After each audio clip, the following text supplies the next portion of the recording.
Felicitas, por favor, ¿me podrías decir cuántos días has trabajado en toda tu vida? ¿Tú qué edad tienes? La amarra, tal como me lo digo, las tiré. Deuxième vague de contamination en France, ainsi que l'apparition simultanée d'une deuxième vague de turbo-débiles, diminuée autant sur le plan intellectuel que physique, dont les effectifs sont répartis un peu dans tous les camps d'opinion qui s'affrontent actuellement un peu partout sur la question de la crise sanitaire. Alors dans la dernière vidéo sur la première vague, j'avais taclé la débilité dans quelques pays, mais dans celle-ci on va se concentrer uniquement sur la France, et on va voir tous ensemble comment en partant de décisions incompréhensibles de tocards en costard-cravate, jusqu'aux opinions de RSAistes au CP vierge, on a pu se retrouver dans une sauce absolument titanesque, et qui permet aujourd'hui encore à un organisme de 140 nanomètres de taper des killstreaks de plusieurs Bataclans par jour. Qui sont les principaux responsables, et pourquoi l'humanité ou du moins le monde occidental va probablement se faire sélectionner d'ici quelques épidémies à venir, on va voir tout ça tout de suite. Ne t'inquiète pas, ça va bien. Le gouvernement. Tada. Bon, je commence par ceux qui s'en prennent le plus à la gueule, parce que c'est le plus évident, et aussi parce que ça fait toujours plaisir d'en rajouter un peu à l'immense montagne de merde qui leur tombe dessus. Et ça, depuis que globalement tout le monde s'est rendu compte qu'on a affaire à des incompétents qui n'ont aucune idée de ce qu'ils foutent depuis l'apparition de cette saloperie sur le territoire. Pour revenir brièvement sur la première vague, l'une des plus grosses erreurs aurait été de croire, même si on pourrait penser que c'est légitime, que mentir honteusement en affirmant que les masques sont inutiles. J'insiste. L'usage du masque en population générale n'est pas recommandé et n'est pas utile. Pour cacher une pénurie tout simplement honteuse, puis revenir comme si de rien n'était pour le rendre obligatoire. Je souhaite que dans les prochaines semaines, on rende obligatoire le masque dans tous les lieux publics clos. En nous expliquant que finalement c'est notre meilleur moyen de protection, aurait pu passer sans soulever de questions auprès du peuple, certes en grande majorité composé d'ahurie, mais cherchant le moindre signe d'incohérence pour ne pas avoir suivi les règles par flemmardise et égoïsme. Mais ça, bon, on en parlera après. On est maintenant coincé dans une situation où toutes les mesures prises, qu'elles soient bonnes ou complètement nulles et inutiles, passeront forcément pour un énorme troll visant juste à nous peler sévèrement les couilles. Pour revenir dans l'actualité, on va parler de ce bon vieux couvre-feu initial, qui est tout simplement une mesure incroyable qui me pulvérise chaque jour que j'ai la chance de vivre. Allez, mesdames et messieurs, il est 19h50. Direction la maison, c'est pas d'attestation. Attention le dernier métro, sinon c'est 135 €. Allez, on se dépêche, on fait vite les amis. Monsieur, un peu de civisme, le masque c'est sur le nez, pas en dessous. Ferme ta gueule. Eh, pardon monsieur. Et attention la distanciation.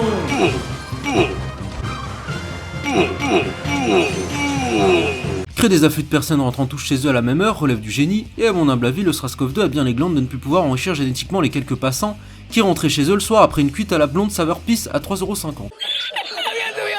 Alors celle-là c'est tout simplement du génie. Utilisez un nom fort pour faire croire à une mesure conséquente. Confinez-vous, mais allez au travail et en cours, là où le virus ne s'attendra pas à vous voir, parce qu'il préfère évidemment taper des séries de DVC en salle avec des poumons de vieux pour charger sa barre. Alors on viendra me dire, oui mais Ray, il faut bien faire tourner l'économie, parce qu'on peut pas arrêter tout ça comme ça. Parce que c'est vrai que les collégiens et les lycéens font tourner l'économie en jouant de la flûte ou en allant à des cours de philo pour voir ton prof t'expliquer la vie, alors ce clébard soulève probablement ses élèves derrière. J'ai également moi-même grandement participé au maintien de l'économie, en remplissant des gélules et en faisant des chromatographies d'huile essentielle. Ne me remerciez pas. On ferme les cinémas parce que c'est dangereux d'y aller même avec le masque et la distanciation. Par contre les partiels, là y a pas de souci, tout est safe. Reste chez toi et ne sors que pour les choses essentielles, à savoir prendre l'air, taper un jogging ou aller faire du shopping. J'avais prévu de parler du vaccin, mais ça représenterait tellement de choses à dire que je réserve une prochaine vidéo juste pour ça, histoire de monter en l'air toutes les idées débiles reçues sur le sujet. Les charlatans. Alors s'il y a bien un bon groupe de fils de pute dans l'eau, c'est à 100% sûr que c'est les lâches sans honte, qui ont les connaissances nécessaires pour savoir à quel point l'épidémie est dangereuse si elle n'est pas limitée, mais qui par ego surdimensionné, ou par intention de vendre leur fiac, utilisent le manque de connaissances des autres pour briller ou servir à l'intérêt de l'élite. On voit toujours les mêmes tocards depuis le début de la crise nous expliquer tout et son contraire. Et on voit que cet épisode-là est en train de se résoudre, et qu'il y a nulle part de deuxième vague ou de l'épidémie est en train de se terminer. Comme si le virus n'était pas déjà suffisamment compliqué à comprendre pour les vrais professionnels et pour la population. La plupart pensent, comme ce que je pense moi, c'est que la flambée de l'épidémie est liée à la baisse des températures et pas forcément à la reprise des activités scolaires Ah bah oui, évidemment, le Covid n'attaque que chez les libraires et le fleuriste, c'est bien connu. Par contre, les écoles et les facs, il attend une certaine température pour te fumer. À part ça, vous l'aurez donc deviné, on va parler de ce génie et de ce troll formidable qu'est Didier Raoult.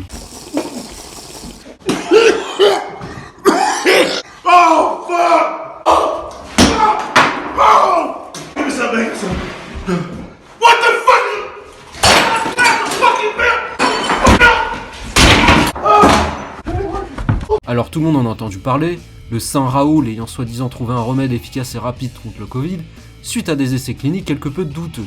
Mettons les choses au clair, la chloroquine n'est pas efficace. Voilà, alors ça au moins c'est instauré. Maintenant on va se poser tranquillement et redevenir un peu sérieux pour voir le pourquoi du comment. Alors à la base, la chloroquine c'est un antipaludique de la classe des aminocatéchinoïnes, avec pour mode d'action l'inhibition du processus de polymérisation de l'hème dans la cellule parasitaire.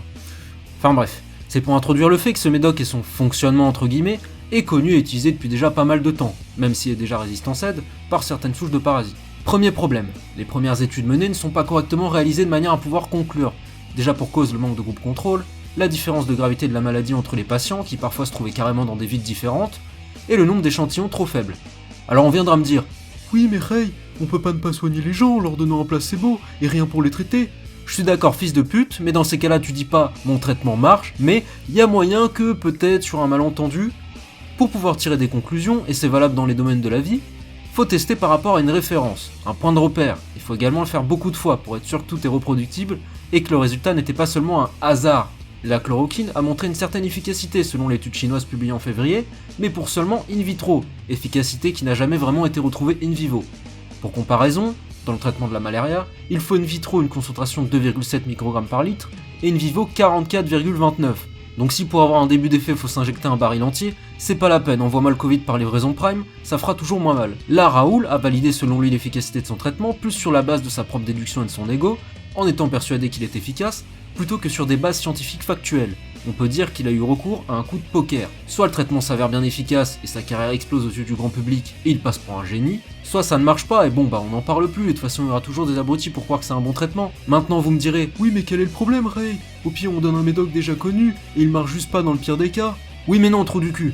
Parce que la chloroquine peut avoir des effets cardiaques néfastes comme on a pu le voir avec des variations de l'intervalle QT chez plusieurs patients. Et quelle est la tranche de population particulièrement sensible aux problèmes cardiovasculaires et au Covid, principalement les personnes âgées. Alors pour venir moins sur le vaccin, le spawnkill, il y a du monde, mais c'est étrangement les mêmes personnes qui iront s'enfiler directement par voie rectale le premier médicament venu sans rien savoir dessus. Raoul, sans prendre en compte cette histoire, avait l'air pourtant d'être un bon scientifique à la base qui avait fait ses preuves, et c'est pas un chômeur comme moi qui serait allé le contredire sur ses études passées.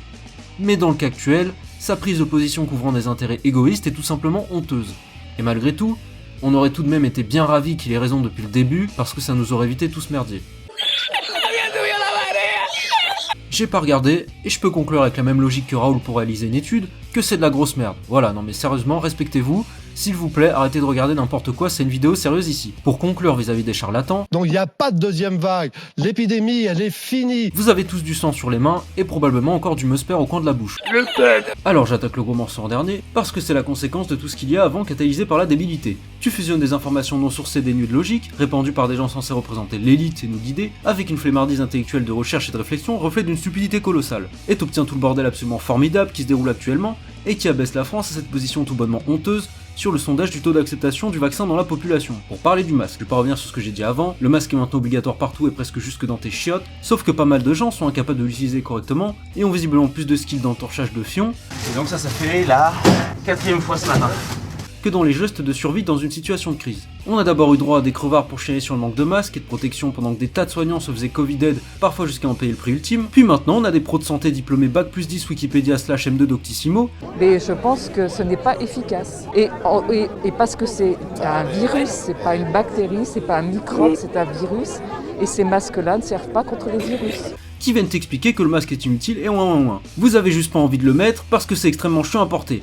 Vous le savez, tout le monde le sait, arrêtez de jouer les pleureuses et pensez un peu à autre chose qu'à vos fions sales. Et ça c'est valable pour toutes les autres mesures.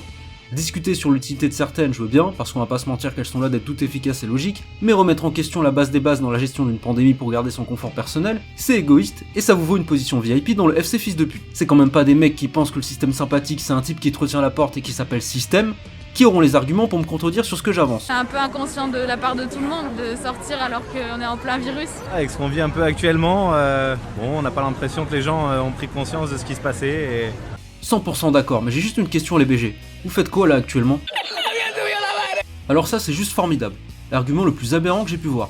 Le Covid ferait moins de morts que d'autres pathologies qui existent depuis un bon moment comme le cancer ou même la grippe, donc stopper le pays de cette manière n'est pas justifié. Alors on va être clair, la vie des gens c'est pas juste des statistiques qu'on compare quand ça arrange. Si on se base sur cet argument porté par un QI négatif, faudrait stopper toute la lutte contre des trucs qui sont considérés comme peu mortels en termes de chiffres par rapport à d'autres, En gros, on laisse les gens crever parce que c'est pas beaucoup de morts, et on va pas empêcher les autres de vivre. Go ne plus stopper les terroristes quand ils décident de rejoindre le niveau de l'aéroport de MW2 IRL, parce qu'après tout, ça fera pas beaucoup de morts par rapport au cancer parce qu'ils vont finir par manquer de balles. Puis je veux pas manquer mon avion parce que des mecs se font fusiller à l'autre bout de l'aéroport. En plus, ça se trouve, c'est que des vieux. Des sous-déchets égoïstes, ça joue les victimes à se plaindre d'une soi-disant dictature sanitaire préquelle d'un totalitarisme. Alors que si vous aviez pas arrêté l'école à 16 ans pour finir smicard en enfiler un gilet jaune tous les samedis, parce que vous avez rien d'autre à foutre tant votre vie est claquée au sol, vous sauriez qu'envoyer les plus fragiles d'une société faire le sacrifice ultime pour le bien du plus grand nombre et de l'économie, c'était une pratique répandue dans un certain régime, mais bon, je me souviens plus lequel c'est exactement, c'est bizarre. Voilà, ça c'était le point Godwin, ça fait toujours plaisir. D'ailleurs, en parlant de gilets jaunes, bizarrement vous entendez mon chialer sur l'arrêt de l'économie, quand c'était vous qui en étiez directement responsable il y a encore quelques mois. Je veux aller travailler, arrêtez un peu. Je travaille au centre-ville, j'ai un restaurant, je peux pas y aller, c'est incroyable. C'est guignol, monsieur. 80 centimes, c'est pas cher. Moi je suis un guignol.